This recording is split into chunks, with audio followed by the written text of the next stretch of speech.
இன்றைய வேளாண் ஆலோசனை நேரத்தில் கோயம்புத்தூர் தமிழ்நாடு வேளாண்மை பல்கலைக்கழகம் வழங்கும் வேளாண் மண்டலங்களுக்கான வேளாண் ஆலோசனை.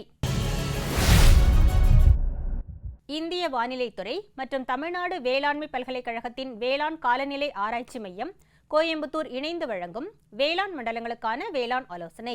மேற்கு மண்டல விவசாயிகளுக்கான வேளாண் ஆலோசனை. அடுத்து வரும் நாட்களில் மேற்கு மண்டல பகுதிகளில் 6 முதல் 12 கிலோமீட்டர் வேகமான காற்றுடன் வறண்ட வானிலை எதிர்பார்க்கப்படுகிறது. பகல் நேர வெப்பநிலை சற்று உயர்ந்து வருகிறது. மண் ஈரத்தினை பொறுத்து இரவை பயிர்களுக்கு நீர்ப்பாசனம் செய்து பயிர் கழிவு மூடாக்கு இடவும். பகல் நேர மற்றும் இரவு நேர வெப்பநிலை உயர்ந்து காணப்படுவதால் நடவு செய்யப்பட்ட நவரை பருவ நெல் பயிர்களில் சாறு உறிஞ்சும் பூச்சி வர வாய்ப்புள்ளது. இதனை கட்டுப்படுத்த ஒரு ஹெக்டருக்கு பாஸ்போமிட்டான் 40 SL எனும் மருந்தினை 600 மில்லிலிட்டர் அளவு 500 லிட்டர் தண்ணீரில் கலந்து தெளிக்கவும். வெப்பநிலை அதிகரித்து ஈரப்பதம் குறைய வாய்ப்புள்ளதால் கரும்பில் இளங்குருத்து புழு வர வாய்ப்புள்ளது. இதற்கு அடிக்கடி நீர் பாய்ச்சி வயலை ஈரமாக வைத்துக் கொள்ளவும். வெப்பநிலை சற்று உயர்ந்து வருவதால் சாறு உறிஞ்சும் பூச்சிகளின் தாக்குதல் குறிப்பாக தக்காளியில் காணப்படுகிறது. இதற்கு முன் பாதுகாப்பு நடவடிக்கையாக 5% வேப்பங்கொட்டை வடிகரைசலை தெளிப்பதன் மூலம் இலை சுருளும் நச்சுயிரி நோய் வருவதையும் தவிர்க்கலாம். வாழையில் பாக்டீரியா குருத்து அழுகல் நோய் காணப்படுகிறது. இதை கட்டுப்படுத்த ப்ளீச்சிங் பவுடரை 1 லிட்டர் தண்ணீருக்கு 20 கிராம் வீதம் கலந்து கன்றின் அருகில் ஊற்றவும். நிலவும் வறண்ட வானிலையில் மண்ணில் ஈரப்பதம் இருக்கும் பொழுது பூ வராத மாமரங்களுக்கு பூக்களின் உற்பத்தியை தூண்டுவதற்கு 1 லிட்டர் தண்ணீரில் 0.5% யூரியா அல்லது 1% பொட்டாசியம் நைட்ரேட் கரைசலை தெளிக்கவும். மண்ணில் ஈரப்பதம் இருக்கும் பொழுது மாமரங்களில் பூக்கள் உதிராமல் இருக்கவும் மற்றும் அதிக காய்கள் பிடிக்கவும் 2% பொட்டாசியம் நைட்ரேட் கரைசலை தெளிக்கவும். நிலவும் வறண்ட வானிலையை கருத்தில் கொண்டு அறுவடை செய்த மஞ்சள் கிழங்கினை பதப்படுத்தி சந்தைப்படுத்தவும். பகல் நேர வெப்பநிலை உயர்ந்து காணப்படுவதால் கால்நடை மற்றும் கோழிகளுக்கு போதுமான அளவு சுத்தமான குடிநீர் அளிக்கவும். கால்நடை குடில்களை சுற்றிலும் ஈரமான சாக்குகளை தொங்கவிடவும். கால்நடைகளை வெயில் நேரத்தில் மேய்ச்சலுக்கு விட வேண்டாம். காவிரி டெல்டா மண்டல விவசாயிகளுக்கான வேளாண் ஆலோசனை. மாசிப்பட்டத்தில் எள் விதைப்பதற்கு திண்டிவனம் 4, திண்டிவனம் 7 மற்றும் விருதாச்சலம் 1 ரகங்கள் ஏற்றவை. நெல் தரிசு பயிர் வகை பயிர்களுக்கு பூக்கும் தருணத்திலும் அடுத்து 15 நாட்கள் இடைவெளியிலும் DAP 2% மற்றும் மியூரியேட் ஆஃப் பொட்டாஷ் 1% கரைசலை காலை அல்லது மாலை நேரங்களில் கைத்தெளிப்பான் கொண்டு தெளிக்கவும். DAP கரைசலுக்கு பதிலாக பயறு ஒண்டர் ஹெக்டருக்கு 5 கிலோ என்ற அளவில் மொட்டு வைக்கும் தருணத்தில் கைத்தெளிப்பான் கொண்டு தெளிக்க வேண்டும். நெல் தரிசு உளுந்து பயிரில் அதிக பனிமூட்டத்தின் காரணமாக சாம்பல் நோய் தாக்குதல் காணப்படுகிறது. இதனை கட்டுப்படுத்த ஏக்கருக்கு கார்பன் டாசிம் 100 கிராம் அல்லது நனையும் கந்தகத்தூள் 1 கிலோ கைத்தெளிப்பான் கொண்டு காலை அல்லது மாலை வேளைகளில் தெளிக்கவும்.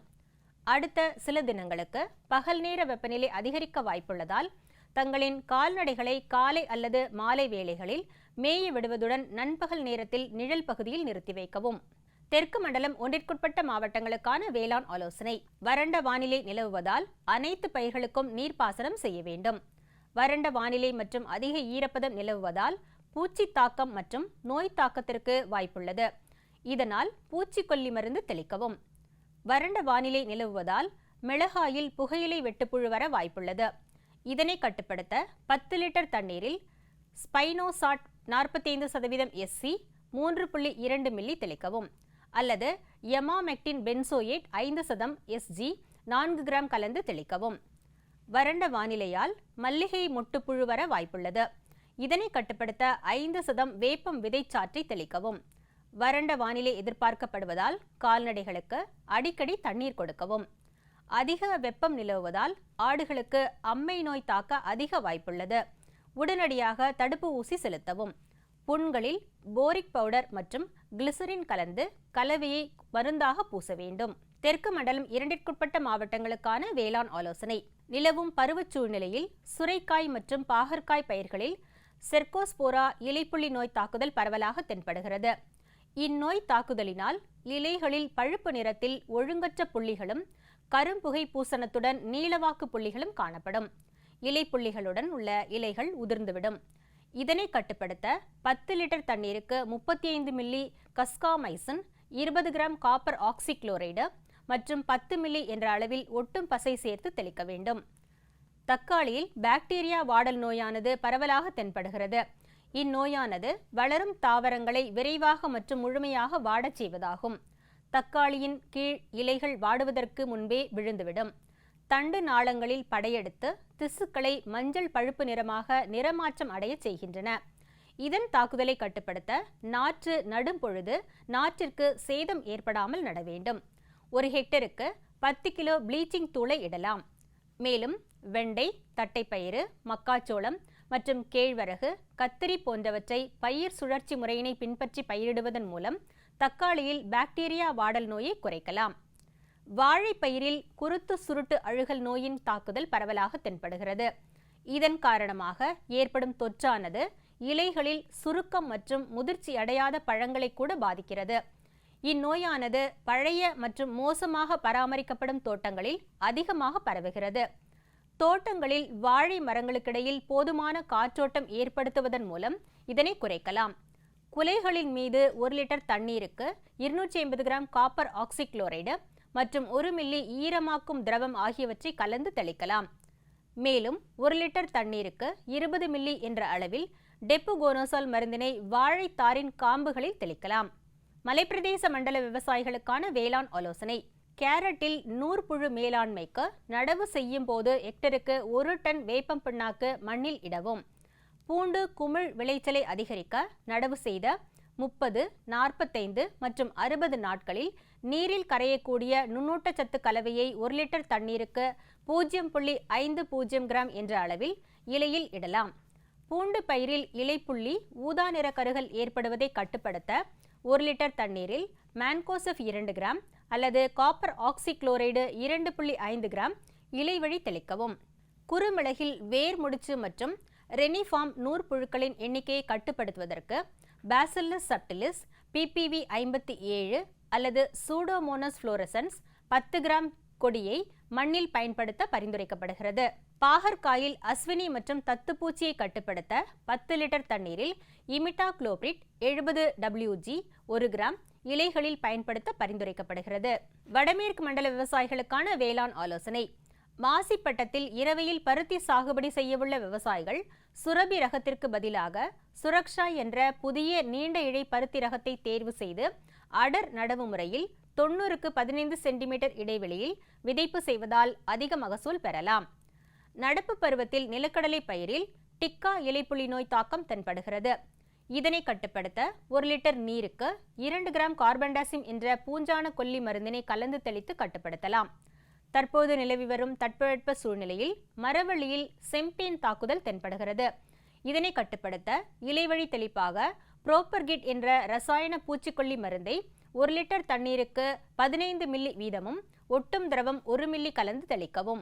வாழை நடவு செய்துள்ள விவசாயிகள் செடி ஒன்றுக்கு அசோஸ்பைரில்லம் மற்றும் பாஸ்போபாக்டீரியா இரண்டையும் தலா 20 கிராம் என்ற அளவில் நட்ட 1 மாதம் மற்றும் 5 மாதத்திற்குள் 2 தடவை இட வேண்டும். தென்னந்தோப்புகளில் வெயிலின் தீவிரத்தால் நீர் எளிதில் ஆவியாகி அடிக்கடி நீர்ப்பாசனம் செய்ய வேண்டும்.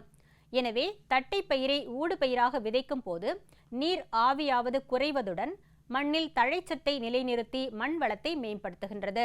கோடை காலம் துவங்க உள்ளதால் பகல் மற்றும் இரவு வெப்பநிலைகளில் மாற்றம் காணப்படுகின்றது. இதனால் முட்டையிடும் கோழிகளில் தீவன எடுப்பு வெப்ப அயற்சி காரணமாக குறையும். மேலும் வெப்ப அழற்சி காரணமாக கோழிகள் இறக்க நேரிடும். ஆரம்ப கால கோடை காலத்தை சமாளிக்கவும் வெப்பத்தின் தாக்கத்திலிருந்து கோழிகளை பாதுகாக்கவும் பகல் வேளையில் மதியம் 1 மணி முதல் மாலை 5 மணி வரை தீவனம் அளிக்கக்கூடாது. கோடை காலத்தில் கோழிகளுக்கு நாள் முழுவதும் அதிக வெப்பமில்லாமல் குளிர்ச்சியாக குடிநீர் கிடைக்கும்படி பார்த்து கொள்ள வேண்டும். கோழி தீவனத்தில் சோயா எண்ணெயை சேர்ப்பதன் மூலம் வெப்ப அயற்சியை குறைக்கலாம். வடகிழக்கு மண்டல விவசாயிகளுக்கான வேளாண் ஆலோசனை. கத்தரியில் சாறு உறிஞ்சும் பூச்சிகளின் தாக்கத்தை கட்டுப்படுத்த 1 லிட்டர் தண்ணீரில் இமிடாக்ளோபிரிட் 0.3 மில்லி என்ற அளவில் கலந்து தெளிக்க வேண்டும். நெல் வயலில் தண்டு தொலைப்பான் மற்றும் இலை சுருட்டுப்புழு தாக்க வாய்ப்புள்ளதால் விவசாயிகள் பூச்சி தாக்க அறிகுறிகள் தென்படுமாயின் ஹெக்டருக்கு குளோரோன்ட்ரனிலிப்ரோல் 180 கிராம் அளவில் தெளித்து கட்டுப்படுத்தலாம். நிலக்கடலை பயிரை தண்டழுகல் நோய் தாக்க வாய்ப்புள்ளது. நோய் செடியின் அடிப்புறத்தில் காய்ந்தும் மஞ்சள் நிறமாக மாறியும் காணப்படும். நோயின் அறிகுறிகள் தென்படும் போது விவசாயிகள் 1 லிட்டர் தண்ணீரில் கார்பன் டை ஆக்சைடு மருந்தினை வேர்களில் 0.5 கிராம் கலந்து வேர்களை சுற்றி ஊற்றலாம். விவசாயிகள் நிலக்கடலையில் தண்டழுகல் நோயை கட்டுப்படுத்த ஒரு ஏக்கருக்கு ட்ரைகோடர்மா விரிடி 2 முதல் 5 கிலோ என்ற அளவில் 250 கிலோ தொழு உரத்துடன் கலந்து மண்ணில் இடலாம். பயறு வகை பயிர்களில் இலை உண்ணும் பூச்சிகள் தாக்க வாய்ப்புள்ளது. பூச்சிகளை கட்டுப்படுத்த விவசாயிகள் டைமெத்தோயேட் 0.03% பயன்படுத்தலாம். மிளகாய் நாற்றுக்களை நடவு செய்ய உள்ள விவசாயிகள் நடவு வயலில் கடைசி உழவிற்கு முன் வேப்பம் பிண்ணாக்கு ஏக்கருக்கு 100 கிலோ என்ற அளவில் இட வேண்டும்.